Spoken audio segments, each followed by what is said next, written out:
आज की इस क्लास के अंदर अपन नेक्स्ट टॉपिक पढ़ेंगे। डायमेंशन का टॉपिक, विमा का टॉपिक हमारा कंप्लीट हो चुका है। तो अब आगे अपन चलते हैं। अगला टॉपिक का है मापन में शुद्धता तथा त्रुटियाँ। ये टॉपिक आता है अपने पास। तो मापन में शुद्धता तथा त्रुटि, त्रुटि का मीन्स होता है गलती करना, एरर। तो अपन जैसे कोई भी इंस्ट्रूमेंट लेते हैं और उसके द्वारा हम कोई प्रेक्षण लेते हैं जिसको प्रेक्षित मान बोलते हैं, और उस इंस्ट्रूमेंट का एक होता है वास्तविक मान। और यदि उन दोनों में डिफरेंस आ जाए तो उन दोनों का जो डिफरेंस है वो एरर के इक्विवेलेंट आएगा, जिसको अपन त्रुटि बोलते हैं। तो इसकी डेफिनेशन है किसी भी राशि के वास्तविक मान एवं प्रेक्षित मान के अंतर को त्रुटि कहते हैं। तो कोई भी जो इंस्ट्रूमेंट होता है उसका हमेशा एक रियल वैल्यू होती है और एक अपन जो प्रेक्षण करते हैं, जो एक्सपेरिमेंट करते हैं वो, तो दोनों में अगर थोड़ा बहुत भी डिफरेंस आ, जैसे पॉइंट मैच है कितना भी आए, तो उसको अपन एरर कहते हैं, वो त्रुटि होती है। तो त्रुटि के अनेक प्रकार होते हैं। तो जैसे त्रुटि के प्रकार के ऊपर चलते हैं। सबसे पहले जैसे इसमें रखा है क्रमबद्ध त्रुटि, यादृच्छिक त्रुटि, स्थूल त्रुटि, क्रम त्रुटि, आपेक्षिक त्रुटि और प्रतिशत त्रुटि। तो देखो जो क्रमबद्ध त्रुटि है ये वो त्रुटि होती है जिनके कारणों का हमें पता होता है कि भाई ये त्रुटि क्यों हो रही है, कहाँ से आ रही है, कैसे कम कर सकते हैं। तो क्रमबद्ध जो त्रुटि होती है वो इस प्रकार से हो सकती है: यंत्रों के कारण त्रुटि, व्यक्तिगत त्रुटि, पूर्ण स्थिरता की कमी से त्रुटि, नियत त्रुटि, बाह्य कारकों के कारण त्रुटि। तो ये त्रुटि के टाइप्स होते हैं क्रमबद्ध के अंदर, और इनकी अपन ने अलग अलग डेफिनेशन पढ़नी है ये वर्ड। तो सबसे पहले हम क्रमबद्ध त्रुटि के ऊपर चलते हैं। तो इसी प्रकार इसकी डेफिनेशन लिखी हुई है: इस प्रकार की त्रुटियों का कारण ज्ञात होता है तथा इन त्रुटियों में कमी लाई जा सकती है। इन त्रुटियों के मुख्य प्रकार निम्न होते हैं। तो ये इस प्रकार की त्रुटि होती है जिनके कारणों का हमें पता होता है कि त्रुटि क्यों हो रही है, कहाँ से हो रही है, कैसे इनमें कमी कर सकते हैं अपन।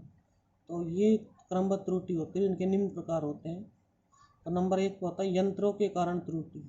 नंबर 1 पे यंत्रों के कारण त्रुटि। तो इसमें देखो हमारे पास होता है कि यह त्रुटि यंत्र की बनावट एवं निर्माण में त्रुटि के कारण उत्पन्न होती है। यह त्रुटि यंत्र की बनावट एवं निर्माण में त्रुटि के कारण उत्पन्न होती है। तो देखो यदि हम किसी इंस्ट्रूमेंट की संरचना सही ना बनाएं, उसकी स्ट्रक्चर सही ना बनाएं, तो उसमें त्रुटि उत्पन्न हो जाएगी। जैसे ये पेन है हमारे पास, इस पेन का यदि हम यहाँ से जो पकड़ने वाला है, आगे से जो पकड़ने वाला पोर्शन है, इसको बहुत मोटा बना दे तो हमें लिखने के लिए बहुत ज़्यादा फोर्स लगाना पड़ेगा इसके ऊपर। और यदि इसको हम बहुत ही बारीक कर दें, इस पकड़ने वाले को यदि इस स्टैंड को बहुत ही बारीक कर दें, बिल्कुल बारीक, तो बहुत ज़्यादा फोर्स लगाना पड़ेगा इसको पकड़ने के लिए। तो ये उस प्रकार की त्रुटि होती है अपने पास। यंत्र की बनावट सही होनी चाहिए, अपना हाथ जो है वो परेशान ना हो, दुखे ना अपना हाथ, तो वो अपने पास यंत्रों के कारण त्रुटि होती है। फिर आती है व्यक्तिगत त्रुटि। तो जो व्यक्तिगत त्रुटि हमारे पास, इसका मीन्स ये होता है इस प्रकार की त्रुटि किसी भी व्यक्ति के अनुभव के कारण प्राप्त होती है। जैसे किसी भी उपकरण का ठीक प्रकार से संयोजन नहीं करना, उपकरणों को असावधानी में रखकर पाठ्यांक लेना, इस प्रकार की त्रुटि उत्पन्न करता है। तो ये क्या होता है कि भाई व्यक्ति को कोई काम करने का अनुभव नहीं है, किसी व्यक्ति को कोई काम करने का अनुभव नहीं है, लेकिन उसको काम दे दिया जाए उसको ज़बरदस्ती, तो उसमें फिर क्या होगा कि त्रुटि आएगी। जैसे एक थर्मामीटर होता है, थर्मामीटर के अंदर मरकरी भरी होती है जिसको पारा बोलते हैं, रेड कलर का होता है वो। तो थर्मामीटर को सही लगाने का तरीका होता है कि उसको जीभ के नीचे लगाए। और जैसे कोई नया जैसे कोई नर्सिंग का कोर्स कर रहा है कोई स्टूडेंट्स, और उसको नहीं पता भाई कहाँ लगानी है, वो उसको जीभ के ऊपर रख ले तो अलग वो बताएगा, अगर ऐसे अंगुली के ऊपर दबा ले तो वो अलग टेम्परेचर बताएगा। लेकिन उसका जो सही मेजरमेंट होता है, उस थर्मामीटर को हमेशा जीभ के नीचे लगाया जाता है। तो जीभ के नीचे लगाएगा तो बिल्कुल एक्चुअल रीडिंग देगा कि भाई हमारी बॉडी का जो टेम्परेचर वो कितना है, कितना होना चाहिए, वो है अपने पास।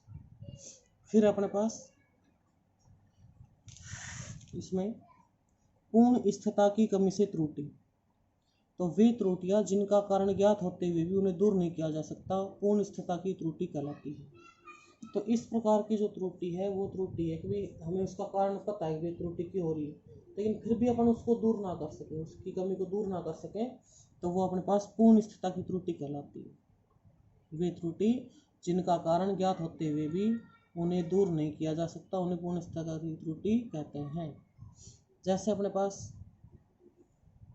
इस प्रकार का कोई एग्जाम्पल है, जैसे हमारे पास कि जैसे किसी टायर है, टायर बना दिया कोई कंपनी ने और उसकी गोलाई के अंदर कोई डिफरेंट आ गया थोड़ा बहुत, अब वो जो डिफरेंट है वो गाड़ी को बगलिंग मारने का काम करेगा, वो गाड़ी एक साइड खींचेगी चलते हुए, तो उस त्रुटि को हम दूर नहीं कर सकते, वो टायर तो हटाना पड़ेगा, उसको दोबारा से पिघला के फिर दोबारा बनाना पड़ेगा, उसका कोई ऑप्शन नहीं, उपाय नहीं है। तो ये त्रुटि वो त्रुटि होती है जिनका कारण हमें पता है कि क्यों हो रही है, लेकिन उनको दूर नहीं कर सकते, वो पूर्ण स्थिरता की त्रुटि कहलाती है। जैसे अपन ने टायर वाला बताया है कि भाई यदि टायर की जो गोलाई है वो सही प्रकार से सेट ना हो, थोड़ा बहुत वो रह जाए, तो वो आपकी पूर्ण स्थिरता की कमी से त्रुटि होती है। फिर होती है नियत त्रुटि। तो जो नियत त्रुटि होती है वो होती है यदि सभी प्रेक्षणों में समान त्रुटि की पुनरावृत्ति होती है, तो यह त्रुटि नियत त्रुटि कहलाती है। तो नियत त्रुटि का मतलब यह कि बार बार उसका एरर का रिपीट होना, वो समय के साथ में चेंज ना हो, तो उसको नियत त्रुटि बोलते हैं।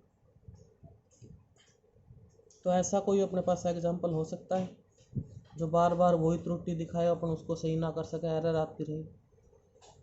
तो इस जैसे अपन इसका एग्जाम्पल बना सकते हैं नियत त्रुटि का, कि जैसे अपन ये मान सकते हैं कि जैसे अपन ने कोई मोटरसाइकिल ली अपन ने नई, और जो नए इंस्ट्रूमेंट होते हैं उनमें एवरेज सेट होके आती है, नई मोटरसाइकिल हो, गाड़ी हो, कुछ भी, और लेकिन हम उसको एक बार पेचकस लगवा लें उस एवरेज को, या गाड़ी को ऊपर पेचकस लगवा लें उसकी एवरेज में, तो वो फिर सेट नहीं होगी, वो बार बार उसमें एरर आती जाएगी, उतनी एरर, वो जितनी एवरेज देनी फिर उसको उतनी देगी वो।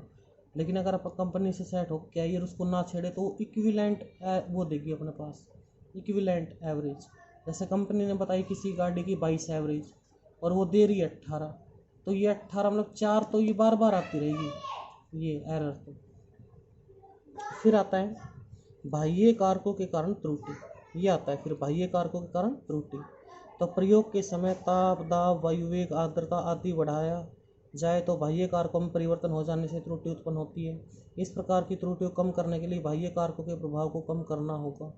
तो इसमें क्या कर रखा है कि वजह से जैसे हम एक्सपेरिमेंट कर रहे हैं, और एक्सपेरिमेंट करते समय क्या है कि बाहर मौसम बदल जाए, टेम्परेचर बदल जाए, आर्द्रता चेंज हो जाए, तो एरर के मान में भी प्रभाव पड़ेगा।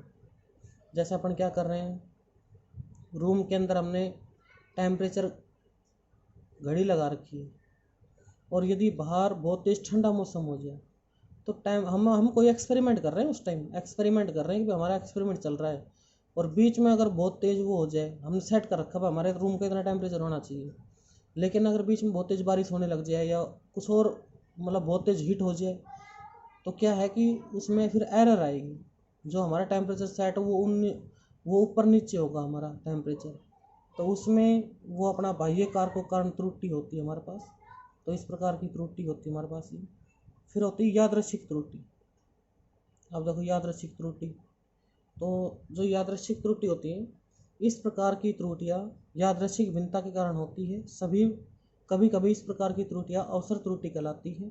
यदि कोई व्यक्ति अपने पाठ्यांकों की पुनरावृत्ति करे तो व्यक्ति प्रत्येक परीक्षण में त्रुटि करता है, एवं इस प्रकार की त्रुटि को अंक गणितीय माध्य द्वारा कम करके शुद्धतम मान प्राप्त किया जा सकता है। माना किसी राशि के पाठ्यांकों के मान A1, A2, A3 and so on AN हो, तो शुद्ध मान निम्न होगा। तो देखो इसका मीन्स क्या होता है, इस यादृच्छिक त्रुटि का मीन्स, यादृच्छिक त्रुटि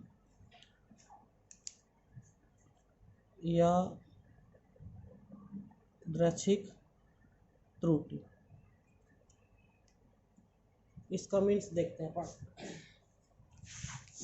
यादृच्छिक त्रुटि, तो ये वो त्रुटि होती है, यादृच्छिक त्रुटि वो त्रुटि होती है हमारे पास कि हम बार बार एक्सपेरिमेंट कर रहे हैं और उसमें प्रेक्षण आते हैं A1 A2 A3 and so on AN। ये बार बार उसमें एक्सपेरिमेंट आते हैं, लेकिन सभी में एरर आ रही है। इन सभी में क्या आ रही है हमारे पास? एरर। और ये जो एरर है ये अभी रुक नहीं रही है हमारे पास। तो हमने इन सभी का एक मान बनाना है, अंकगणितीय माध्य निकालना है। तो जो अंकगणितीय माध्य निकालेंगे वो AM और A बार इक्वल टू आएगा A1 प्लस A2 प्लस में A3 and so on AN upon में N। इसके इक्विवेलेंट आ जाएगा। तो ये यादृच्छिक त्रुटि आ जाएगी। A bar equal to A1 plus A2 plus A3 and so on AN upon में N। तो ये यादृच्छिक त्रुटि बन जाएगी अपने पास। अब देखो क्या करना है अपन ने। यादृच्छिक त्रुटि के बाद अपन ने क्या करना है, फिर आती स्थूल त्रुटि। स्थूल त्रुटि के ऊपर चलते हैं। देखो अपन तो देखिए, व्यक्ति की असावधानी के कारण मापन में जो त्रुटि हो जाती है वह संपूर्ण अथवा स्थूल त्रुटि कहलाती है। इनके द्वारा उत्पन्न होने के निम्न कारण है। उपकरणों का समायोजन किए बिना पाठ्यांक लेना। तो ये जो स्थूल त्रुटि होती है, छोटी छोटी त्रुटि होती है, ये व्यक्ति की असावधानी के कारण उत्पन्न होती है। तो जैसे अपन उपकरण को सही तरीके से ना लगाएं, जैसे अपन ने थर्मामीटर वाला एग्जाम्पल बताया था कि भाई अपन उसको सही तरीके से एडजस्टमेंट ना करें थर्मामीटर को, जिसको तापमापी बोलते हैं, और उसकी रीडिंग ले ले तो गलत आएगा पाठ्यांक। फिर क्या होता है हमारे पास, फिर देखो हमारे पास ये आता है गलत तरीके से पाठ्यांक लेना। जैसे थर्मामीटर उसको बिल्कुल ऐसे ऐसे करना चाहिए, बिल्कुल ऐसे, और यदि हम ऐसे करके रीडिंग लेंगे तो सही नहीं है। अगर मतलब थर्मामीटर हमारी आँख के सामने ऐसे रहना चाहिए, थर्मामीटर ऐसे हमारी आँख के सामने ऐसे रहना चाहिए, बिल्कुल सामने, हमारी जस्ट आँखों के सामने लेवल में रहना चाहिए। और हम ऐसे करके लेंगे तो रीडिंग हम गलत पढ़ेंगे। फिर पाठ्यांक को लिखते समय गलत लिख देना। गणना में पाठ्यांक का मान गलत रख देना। जैसे हम पाठ्यांक में गणना कर रहे हैं, कोई रीडिंग ले रहे हैं, और मान लीजिए बाई चांस हमारा ध्यान कहीं और चला जाए, तो मापन में क्या बन जाएगी? त्रुटि आ जाएगी वो हमारे पास मापन में। फिर है परम त्रुटि या निरपेक्ष त्रुटि। तो किसी भौतिक राशि के वास्तविक तथा अपेक्षित मान के अंतर को परम त्रुटि कहते हैं। इसे डेल्टा ए बार से प्रदर्शित किया जाता है। अब देखो परम त्रुटि के ऊपर चलते हैं। देखो अब 3-4 फॉर्मूले हमारे पास, तो इन फॉर्मूले को करने के बाद कल हम इसके ऊपर दो न्यूमेरिकल पढ़ेंगे इसके ऊपर। तब आता हमारे पास परम त्रुटि। तो देखिए परम त्रुटि का मीन्स ये होता है कि हमारे पास माध्य त्रुटि माइनस प्रेक्षित मान क्या है कि हम जैसे कोई एक्सपेरिमेंट करते हैं और उसकी रीडिंग आती है A1 A2 A3 A4 A5, ये उसकी रीडिंग आती है। A1 A2 A3 A4 A5 ये उसकी रीडिंग आती है। और हमने इनका अंकगणितीय माध्य निकाला, वो हमने AM निकाला इनका अंकगणितीय माध्य। तो हमने निकालना है परम त्रुटि। तो अब देखो परम त्रुटि कैसे निकालेंगे अपन। तो जो परम त्रुटि होती है वो होती है अंक गणितीय माध्य माइनस प्रेक्षित मान के अंतर को परम त्रुटि कहते हैं, और इसको डेल्टा ए से दर्शाते हैं। तो जैसे पहला एक्सपेरिमेंट है, इसमें त्रुटि डेल्टा A1 इक्वल टू आएगा AM minus A1, delta A2 equal to आएगा AM minus A2, delta A3 equal to आएगा AM माइनस A3, ऐसे। तो ये तो अंकगणितीय माध्य AM और ये प्रेक्षित मान और डेल्टा। अब यहाँ पे एक की जगह से जेड तक कोई भी आ सकता है, एंड सोन। यहाँ पे आएगा फिर अपन पास delta AN equal to AM minus AM, ये आ जाएगा। और हमारे पास यहाँ पे जो ये होता है परम त्रुटि, ये धनात्मक या ऋणात्मक हो सकती है। हमारे पास ये जो परम त्रुटि है ये धनात्मक या ऋणात्मक हो सकती है। परम त्रुटि जो है हमारे पास ये दोनों में से कोई सी भी हो सकती है, धनात्मक हो या ऋणात्मक। लेकिन इनका जो अपन मैग्नीट्यूड निकालते हैं, इनका जो अपन मैग्नीट्यूड लेते हैं वो हमेशा पॉजिटिव लेते हैं, इनका मैग्नीट्यूड हमेशा पॉजिटिव है। ठीक है। अब देखो अगला है अपने पास माध्य परम त्रुटि। अगला है माध्य परम त्रुटि।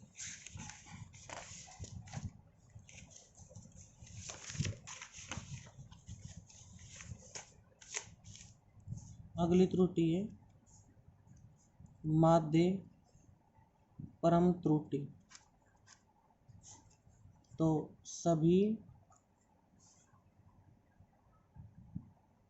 त्रुटियों का, सभी परम त्रुटियों का अंकगणितीय माध्य ही माध्य परम त्रुटि कहलाती है। अर्थात delta a bar equal to, ये होता है डेल्टा A1 पॉजिटिव लेना है, मोड लगाना है, delta A2 and so on delta AN और अपॉन में n। ये फॉर्मूला बन जाएगा। डेल्टा ए बार माध्य परम त्रुटि बराबर जितने भी परम त्रुटि है सभी का मोड लगा दो, मतलब जो इनका मैग्नीट्यूड है पॉजिटिव लेना और अपॉन में n, तो ये माध्य परम त्रुटि आ जाएगा। फिर आता है आपेक्षिक त्रुटि। आपेक्षिक त्रुटि तो ये होता है आपेक्षिक त्रुटि बराबर माध्य परम त्रुटि अपॉन में माध्य मान और इनटू में ये माध्य परम त्रुटि डेल्टा ए बार और माध्य मान AN। तो ये परम त्रुटि आपेक्षिक त्रुटि होती है, सॉरी। ठीक है। और फिर लास्ट में है, सबसे लास्ट में हमारे पास फॉर्मूला है परसेंटेज एरर, प्रतिशत त्रुटि, ये है सबसे लास्ट में। तो प्रतिशत त्रुटि इक्वल टू होता है डेल्टा ए बार अपॉन में AM इंटू में 100%। ये है प्रतिशत एरर का। तो ये है डेल्टा ए बार अपॉन में AM इंटू में 100%। तो ये फॉर्मूला बन जाएगा हमारे पास। तो ये अपन ने यूज में लेना है, तो ये अपन करेंगे इसको। ठीक है।